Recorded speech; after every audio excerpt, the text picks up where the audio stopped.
अस्सलाम वालेकुम वीवर्स, कैसे हैं आप। अल्लाह से उम्मीद है कि आप लोग अपने अपने घरों में खैरियत के साथ होंगे और अल्लाह का शुक्र है मैं भी खैरियत से हूँ। बस आज मैं आपके साथ अपना ब्लॉग की शुरू जो है रात के खाने से कर रही हूँ। यहाँ मैं चढ़ा रही हूँ शामी कबाब। तो बस इसके लिए मैंने बोटियाँ लेके उसमें चने की दाल डाल दी है और साथ ही अब मैं मसाले ऐड कर दूँगी।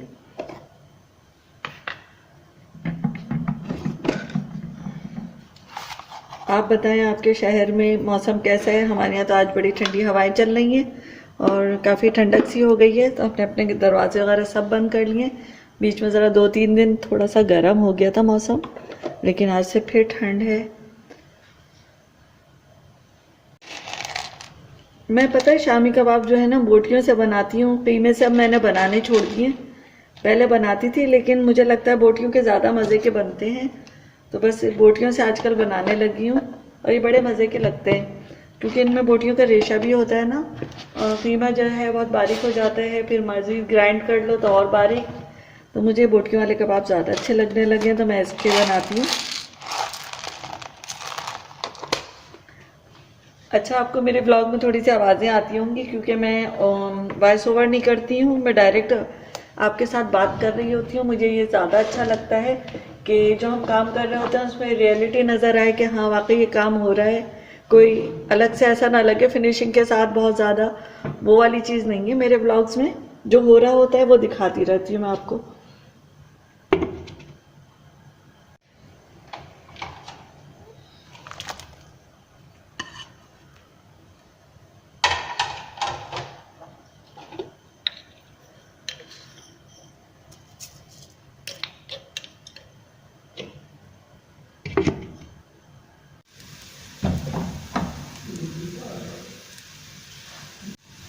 हाँ तो वीवर्स, यहाँ पे कबाब मैंने इसे ग्राइंड कर लिया है। अब बस मैं इनको फ्राई कर रही हूँ और इसके साथ मैंने बनाई है दाल। तो ये आज हम खाएंगे रात के खाने में। बस खाना भी अब हमारा थोड़ी देर में लगने वाला है, रोटियाँ डालनी है।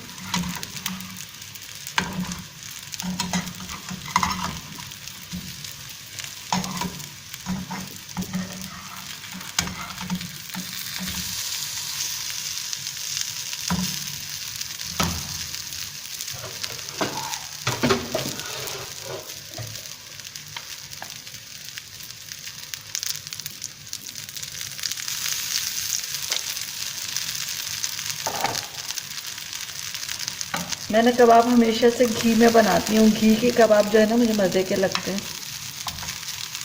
आप भी गौर कीजिएगा, घी के कबाब ज़्यादा टेस्टी होते हैं ऑयल के निस्बत। वैसे तो खैर ऑयल फ़ायदेमंद है।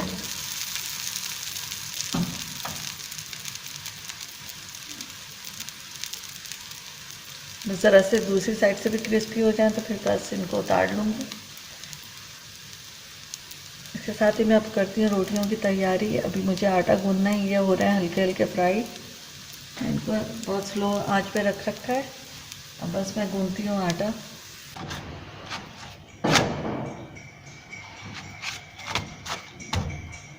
और यहाँ पर रोटियाँ हो रही हैं तैयार। बस इसके साथ ही अब रात का खाना एंजॉय करूँगी और फिर इंशाल्लाह नेक्स्ट मॉर्निंग होगी आपसे मुलाकात।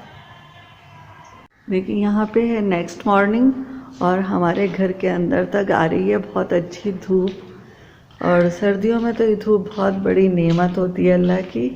तो चले मैं बाहर आपको दिखाती हूँ। यहाँ मैं बाहर धूप में आ गई हूँ, बड़ी ठंड हो रही है, अंदर खुनकी हो रही है। तो मैंने कहा यहाँ बाहर बहुत अच्छी धूप निकली हुई है, बाहर आ जाऊँ। तो साथ में हमारी ये मुर्गियाँ भी खुल गई हैं, खोल दी है इनको, ये भी चुग रही हैं और मैं यहाँ धूप ले रही हूँ।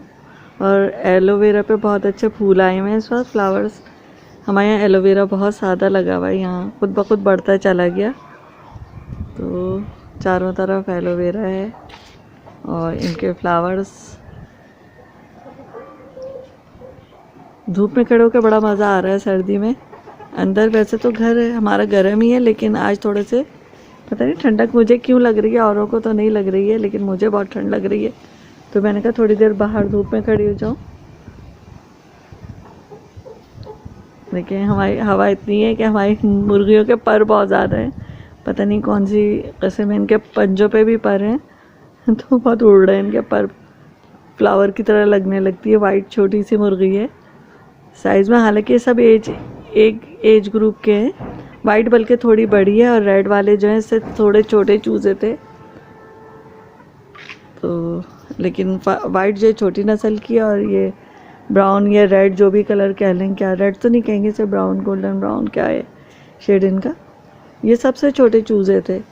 एक ये वाइट बड़ी है, एक दूसरी वाइट है वो अंदर पिंजरे में है, और उसके पर जो है ना फ्रिल टाइप के हैं, पता नहीं फ्रिल कहलाती है कौन सी वो हैन कहलाती है, मेरे बेटे को ज़्यादा पता है इस बारे में, मुझे इतना नहीं पता है। तो कोई अच्छी किस्म की मुर्गियाँ लाया था चूज़े वो ख़रीद के, अब माशाल्लाह बड़े हो गए। ये तकरीबन इनकी एज जो है ना मेरे ख्याल से 3.5-4 महीने के हैं ये, लेकिन साइज़ बहुत अच्छे हैं।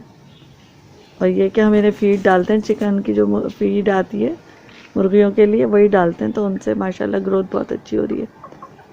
अब देखें हमें कब फ़ायदा होगा, कब ये हमें अंडे खिलाएंगी, अंडे तो अभी तक दे नहीं रही।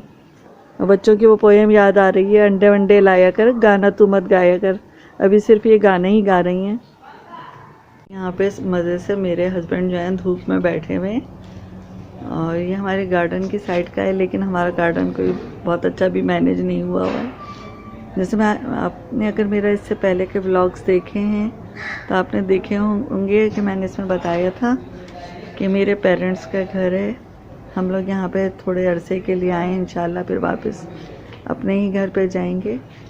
तो बस यहाँ पे हम लोग आर्जी तौर पे रह रहे हैं। तो चलें वापस चलते हैं किचन की तरफ और आपको दिखाती हूँ मॉर्निंग रूटीन। यहाँ पे मैं स्लाइस सेकने लगी हूँ, क्योंकि किसी दिन मैं स्लाइस सेक लेती हूँ, किसी दिन अंडे के साथ बना लेते हैं नाश्ता, किसी दिन चाय पराठा, तो मुख्तलिफ़ तरीक़ों से नाश्ता हम कर रहे होते हैं। आज हम दिल चाह रहा था कि स्लाइस को सेक लूँ, तो बस उनको मैं सेक रही हूँ। और भाई ओवन पे भी नज़र मत डालिएगा कि ओवन गंदा हो रहा था, जाहिर सी बात है सुबह का वक्त है, अभी मैंने काम भी नहीं शुरू किया और सुबह भी काफ़ी सुबह है, मेरे ख्याल से 8 साढ़े आठ का टाइम है। जो मैंने अभी आपको धूप दिखाई है दोपहर की धूप नहीं है, बल्कि हमारे इधर खुला घर है, बड़ा घर है, तो धूप बड़ी अच्छी आती है। बल्कि और रिश्तेदार भी फ़ोन करके पूछते हैं कि बहुत ठंड हो रही है, कैसी ठंड है, तो मैं बताती हूँ कि नहीं भाई इतनी ठंड नहीं है यहाँ पे, क्योंकि धूप काफ़ी अच्छी आती है और पूरा दिन रहती है धूप चारों तरफ से, तो घर जो है गरम नहीं होता है।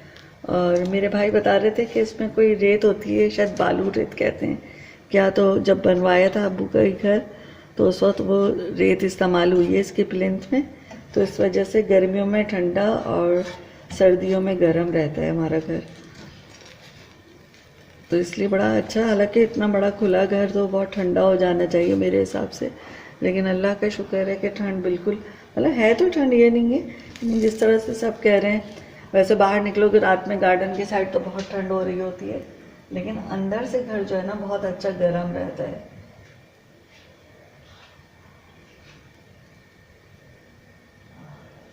सर्दियों में क्या, यहाँ गर्मियों में भी हमारी इधर की साइड पे गैस का इशू ज़रूर रहता है, और इस वक्त भी गैस स्लो ही है।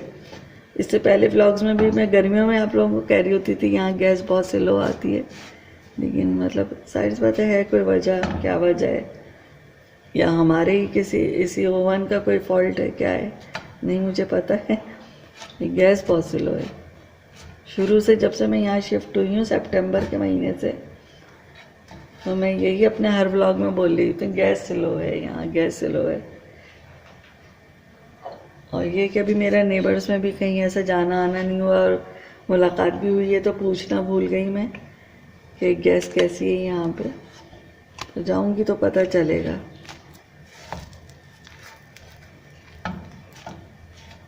अच्छा चाय मैंने जो है ना पहले ही रेडी कर दी थी, अब बस स्लाइस कर रही हूँ। और हाँ मेरे पास मैंने रात में बनाई थी दाल के पराठे, वो थोड़े से बचे हुए हैं, उनको भी मैं गरम कर लूँगी, क्योंकि मुझसे पूरे नहीं खाए गए तो मेरे हस्बैंड से, तो हमने कहा था सुबह नाश्ते में गरम कर लेंगे, तो वो भी मैं अभी गरम कर लेती हूँ। बस फिर नाश्ता करते हैं और फिर अपनी डेली रूटीन की तरफ आ जाएंगे इंशाल्लाह ताला, वो भी आपसे शेयर करूँगी।